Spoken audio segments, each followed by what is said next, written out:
Taylor Swift at Super Bowl 58. How did pop stars' attendance influence the NFL's big game?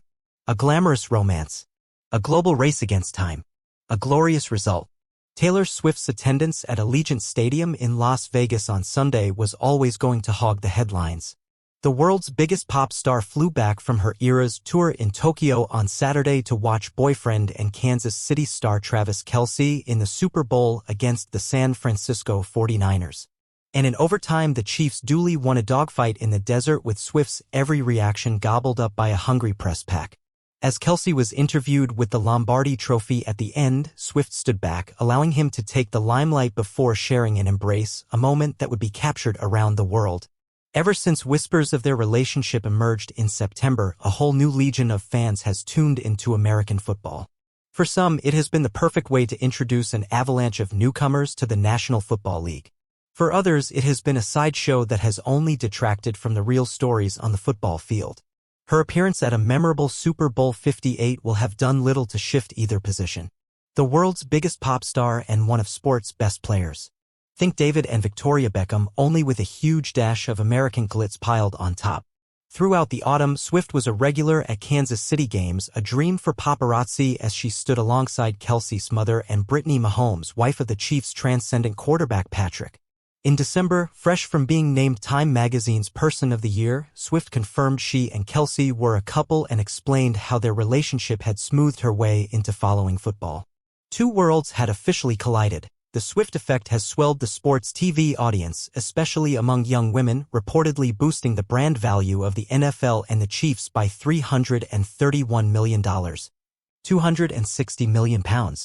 Sales of Kelce's Chiefs replica jersey exploded, seeing a 400% spike external after she first attended one of his games. Kelce seems pleased with the extra attention, saying before the Super Bowl, "It's been fun to gather the Swifties into Chiefs Kingdom and open them up to the football world." The narrative around the Super Bowl was clear. Could Swift make it back from Japan in time? And just how many people would be tracking her movements?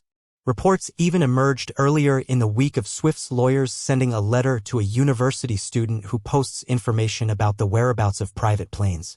As it was, she was able to navigate the 12-hour flight back to the U.S. with plenty of time to spare. The media jamboree surrounding the couple has not impressed everyone.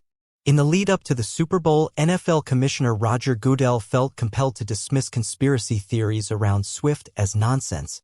After right-wing critics claimed the relationship was part of a plot to rig the championship and help get U.S. President Joe Biden re-elected. For some purists, the chatter around Swift's appearance is only a distraction.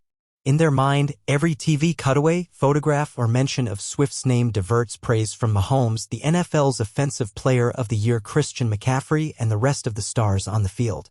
As tennis legend Andy Murray put it in a tweet, external afterwards, "Congrats to it Taylor Swift 13 on winning Super Bowl 58, clapping hands, a stunning performance." Ever the performer, Swift played up to the cameras in Vegas. Midway through the first half, she was featured on the big screen inside the stadium and promptly knocked back her drink, albeit to a mixed reaction from a crowd dominated by 49ers fans. Indeed, in a game initially dominated by defenses, it seemed the most notable on-pitch event for her boyfriend would be when he barged into his head coach Andy Reid after he was ignored on a play call and the ball was turned over. That was until the fourth quarter when Kelce finally came alive, linking up with Mahomes 7 times to help drag his team back into the match and force overtime, which ultimately swung the way of the Chiefs. Cue mayhem in the players' box, Swift included. Anyone who was hoping for a Kelce-Swift marriage proposal in the shadow of the Super Bowl trophy was left disappointed. That can wait.